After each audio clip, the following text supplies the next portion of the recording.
विचारांची लढाई ही तुम्ही वैचारिक लोकांना बोलवा.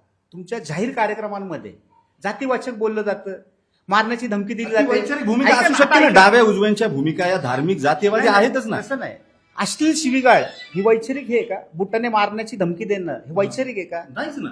बरोबर आहे ना. बरोबर. मग त्याच्याबद्दल प्रसार माध्यमांनी एक काळजी घेतली पाहिजे की अशा त्याची प्रकारचे प्रक्रिया- लोक सर त्याची संविधानिक अशा प्रक्रिया आहे. प्रकारचे लोक जर तुम्ही चॅनलवर बोलणार असाल तर अशा प्रकारच्या अनेक वेगवेगळ्या प्रतिक्रिया समाजामध्ये उमटतील. बरोबर. ती ऐका. काळजी घेणं तुम्ही ठीक आहे, गरजेचं तुमचं हे म्हणणं मान्य केलं तर तुमच्याही वक्तव्यामध्ये तुम्ही अनावरस अवलादी म्हणता, टिपू सुलतानच्या म्हणता किंवा याच्या हे दोन्ही बाजूंनी वाद प्रतिवाद होत राहतात, टोकाचे होतात. संतापल्यावर तुम्ही आक्रमक बोलता, आक्रमक बोलायच्या ओघात एखाद दोन शब्द जातात. एका राजकीय पक्षांची हल्ला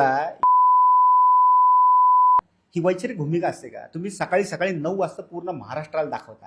मध्यंतरी असेच कुणीतरी बसलेले अश्लील शिवीगाळ करतायत, आईवरून घाणेरडं बोलतायत. याला तुम्ही वैचारिक जर लढाई समजत असेल तर मी क्षमस्व. या अशा प्रकारची वैचारिक लढाई हे महाराष्ट्र पेटवण्याचं पूर्ण राजकारण आहे. अशा प्रकारच्या प्रवृत्तीनं तुम्ही थारा देऊ नका, जेणेकरून मी काय आजपर्यंत कुणाला जाऊन मारलं नाही आणि अशा प्रकारच्या कुठल्याही प्रवृत्तीला मी स्वतः थारा दिला, मी कुणाला शिवीगाळ केली आहे असं तुम्ही एक बाईट दाखवा. मग मी तुम्हाला म्हणतो की बाबा तुम्ही विचारांची लढाई